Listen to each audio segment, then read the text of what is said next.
Hello दोस्तों, स्वागत है आपका हमारे YouTube channel study with Ravi पर। दोस्तों, आज की इस वीडियो में हम सामान्य Hindi mock test number 5 solve करने वाले हैं, जिसमें आपको 20 क्वेश्चन मिलेंगे जो सभी सिलेबस पर आधारित हैं।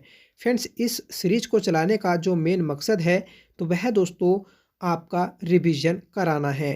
ठीक है, तो फ्रेंड्स, अगर आप हिंदी का रिवीजन करना चाहते हैं तो आप मॉक टेस्ट को लास्ट तक ज़रूर देखा करें और लास्ट में अपना स्कोर भी शेयर किया करें कि आपने 20 में से कितने क्वेश्चन सही किए। लास्ट में आपका एक होमवर्क भी रहता है, वह आप जरूर कमेंट करके बताया करें। तो चलिएगा स्टार्ट करते हैं दोस्तों आज के पहले क्वेश्चन से। और पहला क्वेश्चन है कि बे शब्द जिनका प्रयोग संज्ञा के स्थान पर किया जाता है उन्हें क्या कहते हैं। राइट आंसर है ऑप्शन बी, सर्वनाम। सर्वनाम दोस्तों वह शब्द होते हैं जो संज्ञा के स्थान पर प्रयोग किए जाते हैं। सेकंड क्वेश्चन है कि हिंदी में शब्दों का लिंग निर्धारण किसके आधार पर होता है। तो फ्रेंड्स, शब्दों का लिंग निर्धारण जो होता है तो वह संज्ञा के आधार पर होता है। सही आंसर है ऑप्शन वी। अगला क्वेश्चन है, आपको बताना है इसका आंसर कि राष्ट्र शब्द की भाववाचक संज्ञा है। राष्ट्र शब्द की भाववाचक संज्ञा रहेगी राष्ट्रीयता। ऑप्शन सी राइट रहेगा। चौथा क्वेश्चन है दोस्तों कि नायक का सही संधि विच्छेद क्या है। तो नायक शब्द का दोस्तों सही संधि विच्छेद है ऑप्शन ए, ने प्लस अक। अगर आपसे इसमें संधि पूछी जाए तो इसमें दोस्तों आयादी संधि रहेगी। पांचवा क्वेश्चन है कि पत्रकारिता में खबरों के प्रकार को कहा जाता है। तो पत्रकारिता में दोस्तों खबरों के प्रकार को वीट बोलते हैं। राइट आंसर है ऑप्शन डी। जैसे दोस्तों देखिए, राजनीति वाली खबरें हुई, खेल वाली खबरें हुई, ठीक है, फिल्म जगत की, इन सभी खबरों को दोस्तों जो कहा जाएगा तो वह वीट बोला जाता है पत्रकारिता के लैंग्वेज में। अगला क्वेश्चन है कि सूचना का वह हिस्सा जो समाचार बन सकता है उसे क्या कहते हैं। राइट आंसर है ऑप्शन ए, टिप। देखिए, इसे ही दोस्तों लीड भी बोलते हैं। ठीक है, तो याद रखना है आपको कि लीड या टिप कहा जाता है दोस्तों उस हिस्से को जो फ्रेंड्स समाचार बन सकता है। ठीक है, तो राइट आंसर था हमारा इस क्वेश्चन का ऑप्शन ए। सातवां क्वेश्चन है कि ब्रज भाषा का विकास इनमें से किस प्राकृत अपभ्रंश से हुआ है। तो फ्रेंड्स, ब्रज भाषा जो आती है तो वह पश्चिमी हिंदी के अंतर्गत आती है और पश्चिमी हिंदी का जो विकास हुआ है तो वह शोर श्रेणी अपभ्रंश से हुआ है। तो राइट आंसर है ऑप्शन बी। ठीक है, और शोर श्रेणी अपभ्रंश दोस्तों सबसे बड़ा अपभ्रंश है। इसमें दोस्तों देखिए, गुजराती, पश्चिमी हिंदी और फ्रेंड्स राजस्थानी भाषाएं आती हैं। नेक्स्ट क्वेश्चन है कि किसी सीमित क्षेत्र में बोली जाने वाली स्थानीय भाषा को कहते हैं। देखिए, जो एक लिमिटेड क्षेत्र होता है, जो एरिया होता है, छोटा एरिया, तो उसमें जो एक भाषा बोली जाती है तो उसे दोस्तों बोली बोलते हैं। ठीक है, तो राइट आंसर है ऑप्शन बी। नेक्स्ट क्वेश्चन है कि पाली किस धर्म की भाषा है। तो दोस्तों पाली भाषा बौद्ध धर्म की भाषा थी। राइट आंसर है ऑप्शन ए। अगला क्वेश्चन है, अगर आपसे पूछा जाता कि प्राकृत भाषा, तो प्राकृत भाषा जो थी दोस्तों तो वह जैन धर्म की भाषा थी। 10वां क्वेश्चन है कि हिंदी भक्ति साहित्य में अष्टछाप क्या है।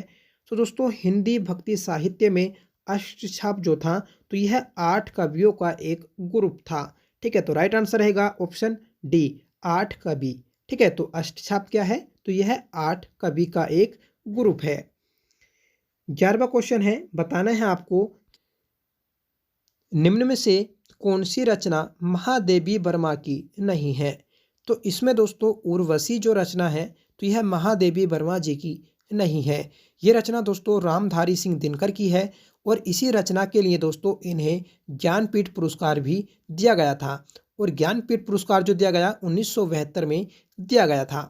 ठीक है, देखिए, जो पथ के साथी, स्मृति की रेखाएं और यामा, तो यह दोस्तों महादेवी वर्मा की रचनाएं हैं।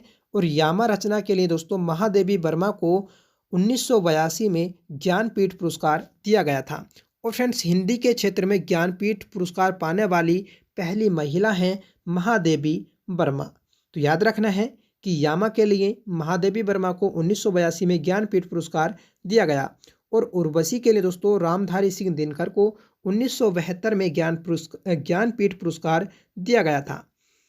अगला प्रश्न है कि एंकर बाइट कहते हैं, तो एंकर बाइट जो बोला जाता है दोस्तों, तो वह एंकर द्वारा किसी समाचार की पुष्टि हेतु वीडियो या कथन दिखाना, ठीक है, तो ये क्या कहलाता है, एंकर बाइट कहलाता है। ठीक है, तो याद रखना है आपको, इंपॉर्टेंट क्वेश्चन है।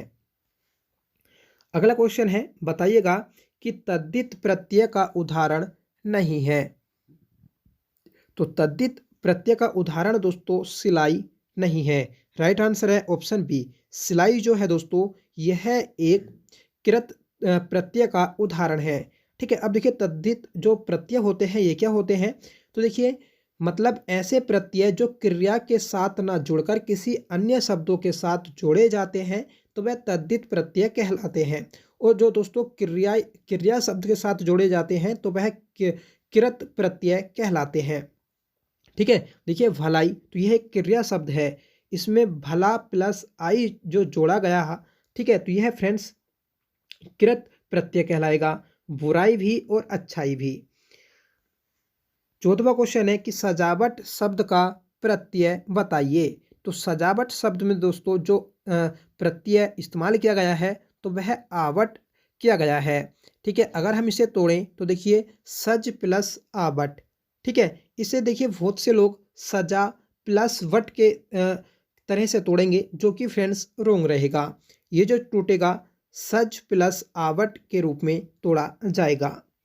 अगला क्वेश्चन है कि आंख शब्द का तत्सम रूप है। तो आंख शब्द का जो तत्सम रूप है दोस्तों ऑप्शन सी अक्षी रहेगा। ठीक है, तो राइट आंसर है ऑप्शन सी। आपको याद रखना है दोस्तों कि जो आंख, ठीक है, जैसे देखिए इसमें ख आया है तो इसे अगर हम तत्सम में बदलेंगे तो ख का जो बदल जाता है दोस्तों वो छ में बदल जाता है। ठीक है, तो याद रखना है आपको, इम्पोर्टेंट है। जबकि चक्षु जो है दोस्तों यह भी आंख का पर्यायवाची शब्द है, नेत्र भी और लोचन भी, ये चारों आंख के पर्यायवाची शब्द हैं। 16वां क्वेश्चन है कि विकारी शब्द होते हैं। तो देखिए विकारी शब्द वो होते हैं जिनमें परिवर्तन किया जा सकता है और ये परिवर्तन जो होता है दोस्तों संज्ञा सर्वनाम क्रिया विशेषण में होता है। ठीक है, तो याद रखना है जो विकार होता है दोस्तों तो यह लिंग और वचन के आधार पर किया जाता है। नेक्स्ट क्वेश्चन है कि कौन सा समुच्चय बोधक अव्यय नहीं है। समुच्चय बोधक अव्यय वो होते हैं दोस्तों जो दो वाक्यों को परस्पर जोड़ते हैं। मतलब ठीक है, किन्हीं दो वाक्यों को आपस में जोड़ने वाले जो शब्द होते हैं तो वह समुच्चय बोधक अव्यय कहलाते हैं। तो इसमें हमें बताना है कि समुच्चय बोधक अव्यय नहीं है। तो इसमें दोस्तों जो अलग शब्द है यह समुच्चय बोधक अव्यय नहीं है। अथवा, अतएव और अर्थात ये जो है दोस्तों समुच्चय बोधक अव्यय हैं। 18वां क्वेश्चन है कि शुद्ध वर्तनी का चयन कीजिए। तो शुद्ध वर्तनी का चयन करना है हमें और बताना है कि द्वंद्व जो लिखा जाएगा तो वह सही रूप में कैसे लिखा जाएगा। तो फ्रेंड्स जो ऑप्शन बी है, ठीक है, इसमें देखिए बा, देखिए दोनों द पे वा आने हैं। ठीक है, तो राइट आंसर रहेगा हमारा ऑप्शन बी। ये आपको पहचान बनानी है कि दोनों द दोस्तों छोटे हैं और वह जो है दोस्तों बड़े हैं। ठीक है, और दोनों द पे वह आने हैं। अगला क्वेश्चन है कि तिमिर शब्द का विलोम है। तो तिमिर शब्द का विलोम रहेगा ऑप्शन बी आलोक। ठीक है, तो राइट आंसर है ऑप्शन बी। 20वां क्वेश्चन है कि रत्नाकार का पर्यायवाची शब्द है। तो राइट आंसर है ऑप्शन डी समुद्र। समुद्र दोस्तों रत्नाकार का पर्यायवाची शब्द है। ये थे दोस्तों आज के हमारे 20 इंपॉर्टेंट क्वेश्चन जो सभी सिलेक्टेड और इम्पोर्टेंट थे। इसी प्रकार के आपके एग्जाम में भी क्वेश्चन पूछे जाने हैं। देखिए आपका होमवर्क रहेगा आज का कि गंगा को बांग्लादेश में किस नाम से जाना जाता है। और ये क्वेश्चन दोस्तों आपके पटवारी लेखपाल वाले एग्जाम में भी पूछा गया है। तो बताना है कि गंगा को बांग्लादेश में किस नाम से जाना जाता है, पद्मा, लोहित, सांगपो या यमुना। ठीक है, अगर देखिए फ्रेंड्स अगर आपने अभी तक वीडियो को लाइक नहीं किया है तो प्लीज़ वीडियो को लाइक कर दीजिएगा। अगर आपको पसंद आया हो आज का ये मॉक टेस्ट तो प्लीज़ कमेंट करके ज़रूर बताइएगा। ठीक है, साथ में इस क्वेश्चन का आंसर जरूर दीजिएगा। तो मिलते हैं दोस्तों नेक्स्ट मॉक टेस्ट के साथ, तब तक के लिए bye, thank you so much for watching, जय हिंद।